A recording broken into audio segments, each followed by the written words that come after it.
అందరికీ నమస్కారం. మనం అనుకునేదే నిజమైంది. అతి సర్వత్రా వర్జేత్. ఓకేనా? వెండి భారీగా పడింది. నేను కాదు, మీరే, మీలోనే ఉన్నటువంటి వాళ్ళు చెప్పున్నారు.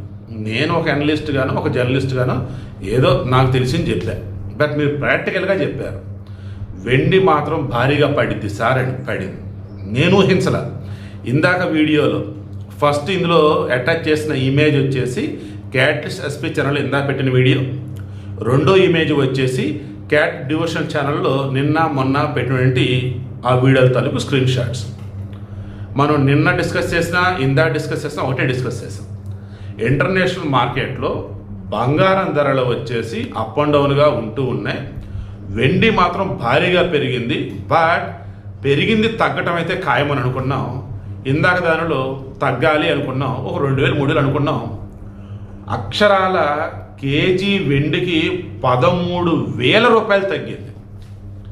ఈరోజు మార్కెట్లో వెండి వచ్చి హైదరాబాద్ మార్కెట్లో 1,90,000. నిన్న గాన ఎవరైనా కనుక అమ్ముకొని కనుక ఉన్నా, లేదా మొన్న కనుక ఎవరైనా వెండి కనుక అమ్ముకొని ఉన్నా ఫుల్ ప్రాఫిట్.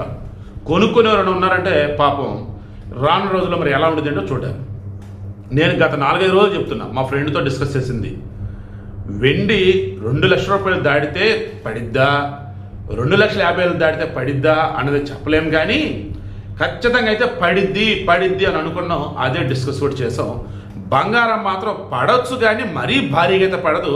సో రెండింటిలో ఏది బెస్ట్ అన్నప్పుడు వారం క్రితం వచ్చేసి వెండి అనుకున్నాం, నిన్న మొన్న వచ్చేసి బంగారం బెటర్ అని అనుకున్నాం. ఈరోజు అదే ప్రూవ్ అయింది. వెండి వచ్చి కేజీకి 13,000 రూపాయలు తగ్గి 1,90,000 రూపాయలుగా ఉంది కేజీ వెండి. కమింగ్ టు బంగారం, ఇది కూడా తగ్గింది. కానీ మనం అనుకున్నది ఇందాక క్యాటిస్ ఎస్పీ ఛానల్ ఇచ్చాను, వీలైతే డిస్క్రిప్షన్లో వీడియో లింక్ కూడా ఇస్తాను చూడండి.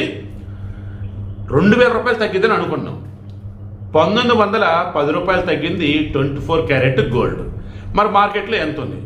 1,30,860 రూపాయలు ఉంది 24 క్యారెట్ గోల్డ్ 10 గ్రాములు. నెక్స్ట్ 22 క్యారెట్ గోల్డ్ 10 గ్రాములు ఎంత తగ్గింది?